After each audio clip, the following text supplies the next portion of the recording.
Hello everyone, welcome to article 351। आज हम लोग पढ़ेंगे रामधारी सिंह दिनकर द्वारा रचित पुरूरवा जो चैप्टर है उसकी व्याख्या। पुरूरवा और उर्वशी दोनों को आज हम लोग पढ़ डालेंगे, फिर कल अभिनव मनुष्य जो है उसको पढ़ेंगे। तो जो पुरूरवा है ये उर्वशी महाकाव्य है इनका। रामधारी सिंह दिनकर ने उर्वशी महाकाव्य लिखा है, उसी का जो उसमें 3 अंक हैं, तो उसी के तीसरे अंक से ये उद्धृत है। पुरूरवा हैं वो बात कर रहे हैं कि देखो इसकी कहानी होती है कि उर्वशी एक अप्सरा हैं, वो ज़मीन मतलब धरती पे घूमने आती हैं अपने सहेलियों के साथ में, तो वहाँ पे पुरूरवा को देखती हैं तो आकर्षित हो जाती हैं, फिर ये दोनों आपस में प्रेम करने लगते हैं।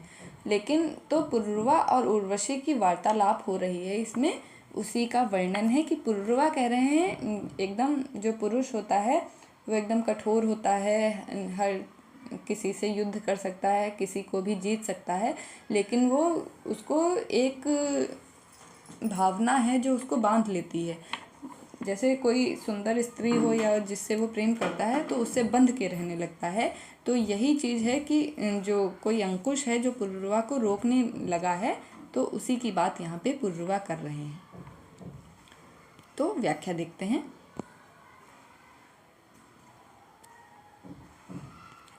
कौन है अंकुश उसे मैं भी नहीं पहचानता हूँ, पर सरोवर के किनारे कंठ में जो जल रही है उस तृषा उस वेदना को जानता हूँ।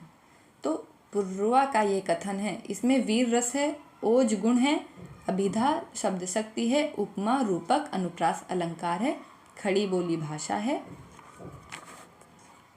और प्रबंधात्मक शैली है।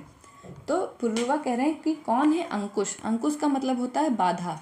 तो कि कौन सी बाधा है, मैं इसे पहचान नहीं सकता हूँ, पहचान नहीं पा रहा हूँ। पर का मतलब है लेकिन सरोवर यानी कि तालाब के किनारे, कंठ यानी कि गले में जो जल रही है, उस तृषा का मतलब होता है प्यास, उस प्यास को, उस वेदना यानी कि उस दुख को मैं जानता हूँ। तो पुरूरवा कह रहे हैं कि कौन बाधा क्या है वो मैं पहचान नहीं पा रहा हूँ कि ये बाधा कौन है जो मुझे खींच रही है, मुझे रोक रही है। तालाब के किनारे बैठ के मेरा कंठ जो है, गला जो है वो प्यासा है, उसमें प्यास लगी हुई है, लेकिन मैं वो वेदना जान रहा हूँ कि पानी नहीं पी पा रहा हूँ, ऐसी वेदना है। सिंधु सा उद्दाम अपरंपार मेरा बल कहाँ है, गूंजता जिस शक्ति का सर्वस्व जय जयकार, उस अटल संकल्प का संबल कहाँ है।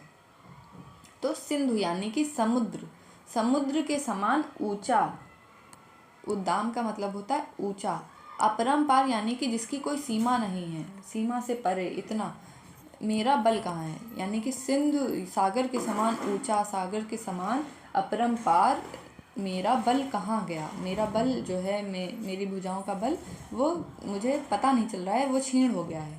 गूंजता जिस शक्ति का सर्वत्र जय जयकार, यानी कि मेरी जो शक्ति है उसका हर जगह, सर्वत्र क्या मतलब है, हर जगह जय जयकार होती है, सब लोग मुझसे डरते हैं, सब मेरी जय जयकार करते हैं, मेरी शक्ति के आगे नतमस्तक होते हैं।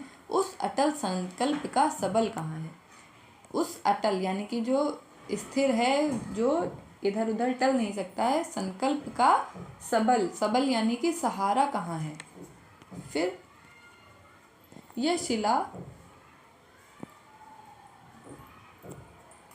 कह रहे हैं ये शिलासा वृक्ष, ये चट्टान सी मेरी भुजाएं। तो सा और सी आ गया है तो उपमा अलंकार है। देखिए, सूर्य के आलोक से दीपित समुन्नत भाल, मेरे प्राण का सागर अगम उत्ताल उच्छल है।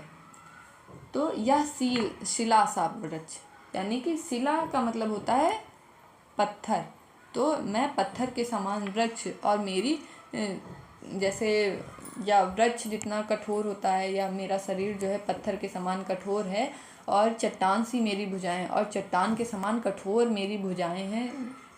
सूर्य सा आलोक से दीपित समुन्नत भाल का मतलब होता है मस्तक या फिर माथा। तो सूर्य के समान आलोक, सूर्य में जैसे चमक है, प्रकाश है, उसी तरीके से मेरा जो मस्तक है या माथा है वो भी चमकदार है, दीपित है। मेरे प्राण का सागर अगम उत्ताल उच्छल है, मेरे प्राण का जो सागर है वो अगम यानी कि जहाँ पर पहुँचना कठिन है, उत्ताल का मतलब ऊंचा, और उच्छल यानी कि लहराता हुआ मेरे प्राण है। और मेरा जो माथा है वो सूर्य के समान दीपित हो रहा है, उसमें चमक है, सूर्य में जैसी चमक है वैसी ही। और मेरी जो भुजाओं में बल है वो चट्टान के समान है। सामने टिकते नहीं वनराज पर्वत डोलते हैं, कांपता है कुंडली मारे समय का व्याल। मेरी बाह में मारुत गरुण गजराज का बल है। सामने टिकते नहीं वनराज, वनराज का मतलब होता है जंगल का राजा, और जंगल का राजा है शेर यानी कि सिंह। मेरे सामने सिंह भी नहीं टिकते हैं। और पर्वत मेरे आगे डोलने लगते हैं, यानी कि पर्वत और न सिंह मेरे सामने जीत सकता है, न पर्वत भी मुझसे हार जाते हैं। और मेरे सामने जो है कुंडली मारे समय, समय का मतलब होता है काल का व्याल, जो समय रूपी चक्र है या सांप है, व्याल का मतलब होता है सांप, वो मेरे आगे कुंडली मार के बैठ जाता है। मुझसे डर के पुरुरवा कह रहे हैं कि मेरे सामने सिंह, पर्वत ये सब भी हार मान लेते हैं, और समय रूपी जो चक्र का जो सांप है वो भी कुंडली मार के कांपते हुए बैठ जाता है। मेरी बाह में मारुत गरुण गजराज का बल है। मेरी बाह यानी कि भुजाओं में मारुत यानी कि वायु, गरुण यानी कि गरुण जो बाज है, और गजराज का यानी कि हाथी के समान बल है मेरी भुजाओं में। फिर कह रहे हैं, मृत्युमानों की विजय का तूर्य हूँ मैं, उर्वशी अपने समय का सूर्य हूँ मैं। अंधतम के भाल का पावक जलाता हूँ, बादलों के शीश पर स्यंदन चलाता हूँ। पर न जाने बात क्या है, इंद्र का आयुध पुरुष जो झेल सकता है। सिंह से बाहें मिलाकर खेल सकता है, फूल के आगे वही असहाय हो जाता, शक्ति के रहते हुए निरुपाय हो जाता। तो मृत्य मानव की विजय का तूर्य यानी कि शंखनाद।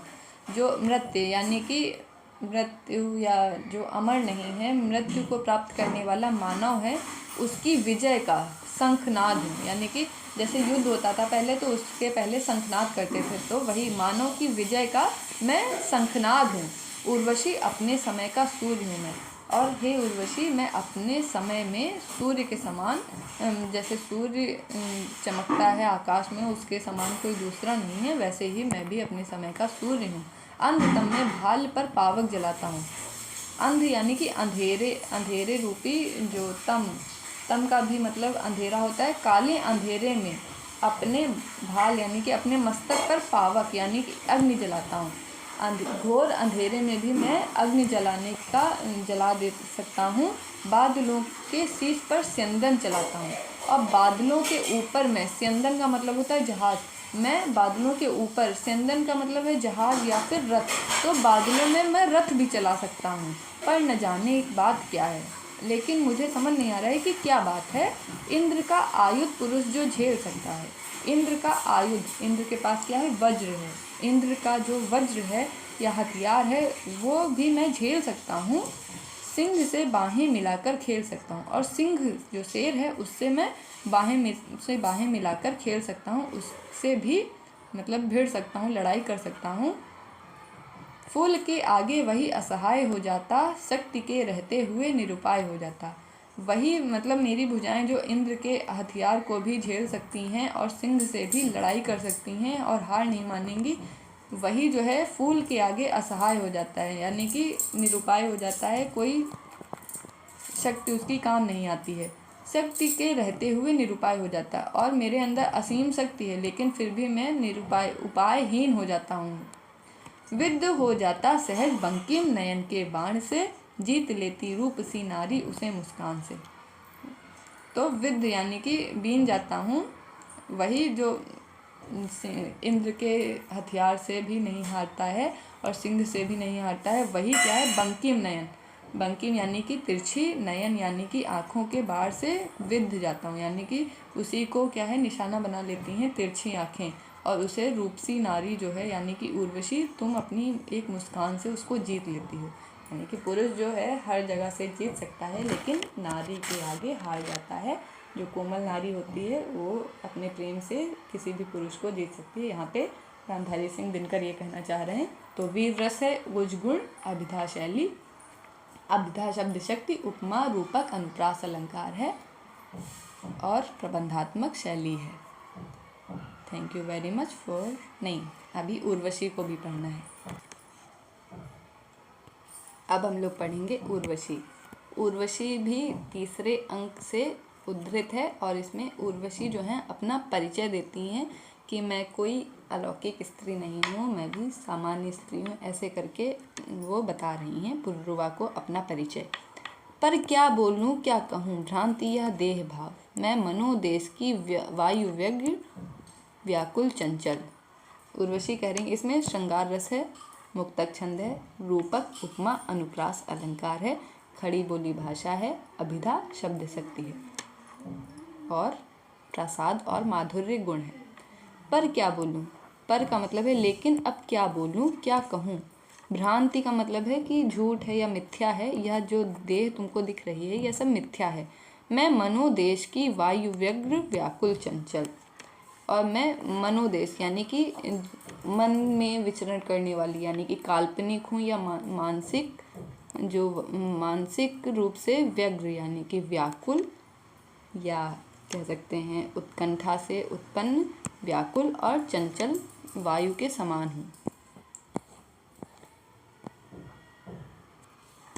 अवचेत प्राण की प्रभा, चेतना के जल में मैं रूप रंग रस गंध पूर्ण साकार कमल। अब कह रही हैं उर्वशी की अवचेत प्राण की प्रभा, जो अवचेतन प्राण है उसकी प्रभा यानी कि चमक, और चेतना के जल से, चेतना के जल में रूप रंग और रस और सुगंध से परिपूर्ण होके एक साकार जो कमल होता है उसके समान मैं उत्पन्न होने वाली हूँ। यानी कि अवचेत, मेरा जो प्राण है वो अवचेत प्रकाश से बना हुआ है और चेतना के जल से मैं उत्पन्न हूँ, रूप रंग और रस और सुगंध से परिपूर्ण एक कमल के समान में खिली हुई हूँ। लेकिन मैं नहीं सिंधु की सुता, तलातल अतल वितल पाताल छोड़, नीले समुद्र को फोड़ शुभ्र झलमल फेनांशुक में प्रदीप, नाचती उर्मियों के सिर पर मैं नहीं महातल से निकली। यानी कि मैं कोई सिंधु यानी कि सागर की सुता यानी कि पुत्री नहीं हूँ, मैं कोई किसी सागर की पुत्री नहीं हूँ जो तलातल अतल वितल या पाताल को फोड़ के जो निकली हुई हूँ। यानी कि मैं कोई पानी या सागर से उत्पन्न कोई जो समुद्र की पुत्री हूँ वो नहीं हूँ, ना ही नीले समुद्र को फोड़कर शुभ्र झलमल और फेनांशुक यानी कि रेशमी वस्त्रों के समान जैसे लहरें उत्पन्न होती हैं उनको फोड़ के मैं नाचती उर्मियों के सिर पर यानी कि लहरों के ऊपर मैं नाचते हुए किसी महातल से निकली हूँ। यानी कि मैं पाताल से भी उत्पन्न कोई इंसान नहीं हूँ। मैं नहीं गगन की लता तारकों में पुलकित फूलती हुई, मैं नहीं व्योमपुर की बाला विधु की तनिया चंद्रिका संग, पूर्णिमा सिंधु में परमोज्वल आभा तरंग, मैं नहीं किरण के तारों पर झूलती हुई भू पर उतरी।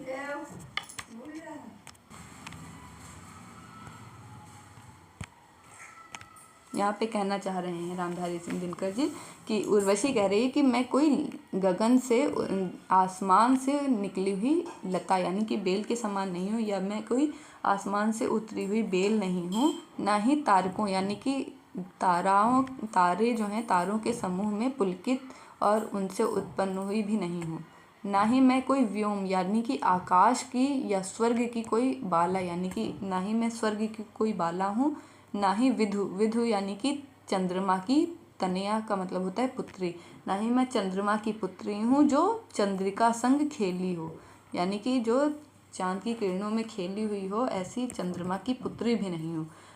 पूर्णिमा सिंधु में परमोज्वल आभा तरंग, मैं नहीं किरण के तारों पर झूलती हुई भू पर उतरी। यानी कि जैसे पूर्णिमा में और अमावस के दिन जो सिंधु यानी कि समुद्र होता है उसमें बहुत सारी लहरें उत्पन्न होती हैं, तो पूर्णिमा के जो रात में सिंधु यानी कि समुद्र में परमोज्वल बहुत सारी चमकीली तरंगे उत्पन्न होती हैं, लहरें उत्पन्न होती हैं, मैं वो भी नहीं हूँ कि उनमें खेल रही हूँ।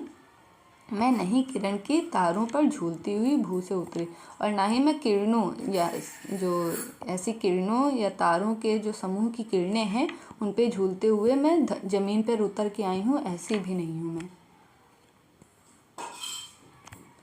मैं नाम गोत्र से रहित पुष्प, अंबर में उड़ती हुई मुक्त आनंद शिखा, इतरत्वहीन सौंदर्य चेतना की तरंग, सुर नर किंदर गंधर्व नहीं, प्रिय मैं केवल अप्सरा, विश्व नर की अतृप्त इच्छा सागर से समुद्भूत। यानी कि मेरा कोई नाम या गोत्र जो है, मैं ऐसा पुष्प हूँ जिसका नाम और गोत्र नहीं है।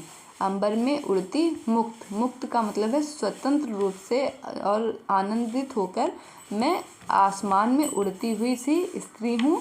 और इतिवृत्त का मतलब होता है इतिहास, मेरा कोई इतिहास नहीं है, लेकिन मैं सौंदर्य यानी कि सुंदरता की चेतना की तरंग हूँ। और सुर यानी कि देवता, नर यानी कि पुरुष या जो मनुष्य हैं, किन्नर और गंधर्व भी नहीं हूँ। मैं कोई देवता, पुरुष या मनुष्य, किन्नर, गंधर्व भी नहीं हूँ। प्रिय मैं केवल अप्सरा हूँ। उर्वशी कह रही हैं कि मैं अप्सरा हूँ। और विश्व नर की अतृप्त इच्छा सागर से समुद्भूत।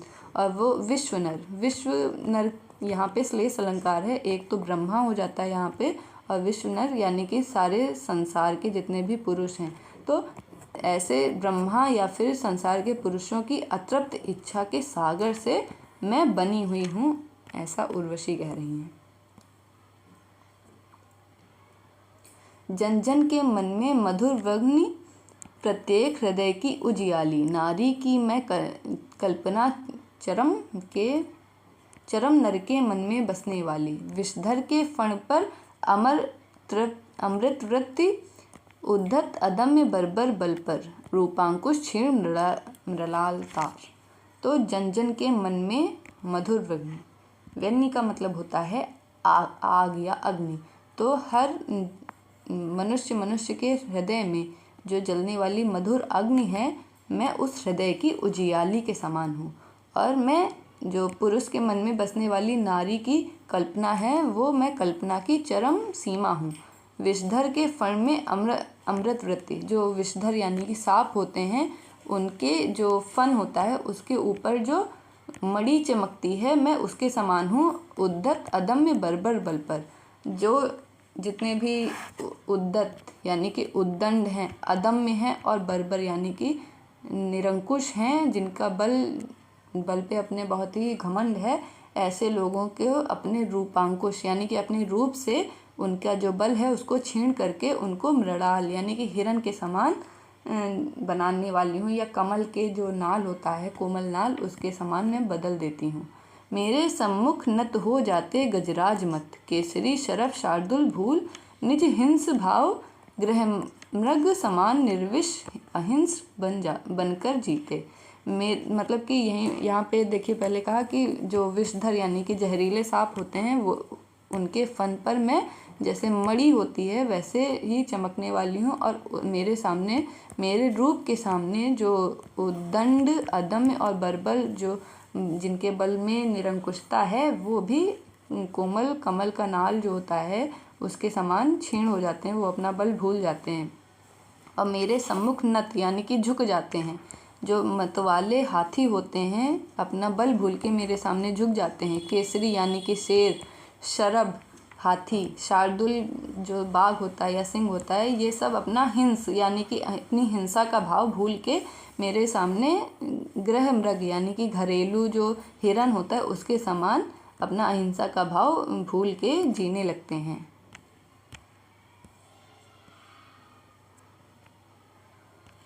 मेरी भ्रू स्मृति को देख चकित विस्मित विभोर सूरमा निमिष खोले अवाक रह जाते हैं, श्लथ हो जाते स्वयमेव सिंजनी का कसाव, संशस्त्रों कर से धनुष बाण गिर जाते हैं। यानी कि मेरी भ्रू स्मृति, जो मेरी भौहों का संचालन है, उसको देख के जो लोग हैं वो आश्चर्यचकित हो जाते हैं, भाव विभोर हो जाते हैं। और सूरमा जो जितने भी बलशाली वीर हैं वो स्तब्ध, अवाक का मतलब है स्तब्ध रह जाते हैं मेरी भ्रू स्मृतियों को देख के। श्लथ हो जाते स्वयमेव सिंजनी, सिंजनी मतलब कि जो धनुष बाण रखे जाते हैं, या धनुष की जो जैसे ये धनुष होता है, ऐसे नहीं होता है, ऐसे धनुष होता है तो यहाँ पे रस्सी बंधी होती है, तो उसका जो कसाव होता है वो ढीला पड़ जाता है। सिंजनी का मतलब है ये रस्सी का कसाव जो है वो ढीला हो जाता है अपने आप ही। और संशस्त्रों कर धनुष बाण गिर जाते हैं और उनके जो हाथ होते हैं कर, यानी कि उनके हाथों से धनुष बाण जो हैं वो गिर जाते हैं, जो वीर पुरुष हैं या सूरमा हैं। कामना वन्य की शिखा मुक्त में अनवरुद्ध, मैं अप्रतिहत, मैं दुर्निवार, मैं सदा घूमती फिरती हूँ, पवनांदोलित वारिद तरंग पर समासीन, निहार आवरण में अंबर के आर पार, उड़ते मेघों को दौड़ बाहुओं में भरती।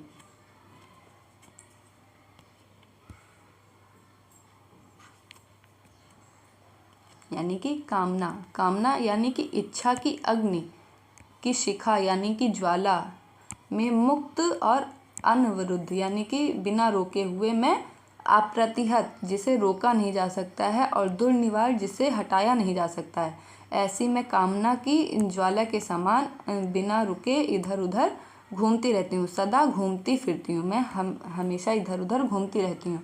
और पवन आंदोलित यानी कि जो हवा से इधर उधर घूमने वाला, वारिद यानी कि जो बादल है उसके समान, निहार आवरण में अंबर के आर पार, जो निहार का मतलब होता है ओस की बूंदों से जो ढका हुआ अंबर है, आसमान है, उसके आर पार भी मैं उड़ते मेघों को, जो आसमान में मेघ हैं उनको भी दौड़ दौड़ कर मैं अपने बाहुओं यानी कि भुजाओं में भर लेती हूँ, और स्वप्नों की प्रतिमाओं का आलिंगन करती, और स्वप्न की प्रतिमाएं जितनी भी हैं उनसे आलिंगन करती हूँ, यानी कि उनको हृदय में लगाती हूँ। विस्तीर्ण सिंधु के बीच शून्य एकांत द्वीप, यह मेरा उर। विस्तीर्ण यानी कि विस्तृत, सिंधु यानी कि समुद्र, और शून्य यानी कि आकाश। इस धरती आकाश या इतने बड़े ब्रह्मांड में, जैसे या फिर कह सकते हैं जो समुद्र है उसके बीच में क्या है, एक छोटा सा द्वीप है, वैसे ही इस विस्तृत जो ब्रह्मांड है उसके बीच में मैं, एक जो मेरा हृदय है एक द्वीप के समान है, या जो द्वीप होता है ना पानी के बीच में, उसके समान मेरा हृदय है। देवालय में देवता नहीं केवल मैं हूँ, मेरी प्रतिमा को घेर उठ रही अगुर गंध, यानी कि देवताओं में देवता पूजे नहीं जाते हैं, मैं ही वहाँ पे हूँ। और अगर यानी कि जो अगरबत्ती की सुगंध होती है, प्रतिमाओं को जो घेर के जो अगरबत्ती की सुगंध उठती है, बज रहा अर्चना में मेरी नूपुर, वो मेरी ही सुगंध है। यहाँ पे कहने का मतलब है, उर्वशी कह रही है कि जो देवालयों में अगरबत्ती की सुगंध होती है वो मेरी ही सुगंध है, और जो अर्चना पूजा के समय पे जो ध्वनियाँ होती हैं वो मेरी नूपुर यानी कि मेरी पायलों की ध्वनि है। और भूनभ का सब संगीत नाद मेरे निसीम प्रणय का है, सारी कविता जयगान एक मेरी त्रैलोक विजय का है। और भू का मतलब है धरती, और नभ यानी कि आकाश, तो धरती आकाश में जितना भी संगीत है वो सब मेरे निसीम यानी कि असीम प्रेम से ही, मेरे असीम प्रेम से ही है, और सारी कविता का जयगान मेरी ही त्रैलोक विजय को बताता है। तो ये था उर्वशी से। आई होप आपको समझ आया होगा। Thank you very much for watching this video. Please subscribe and share this session.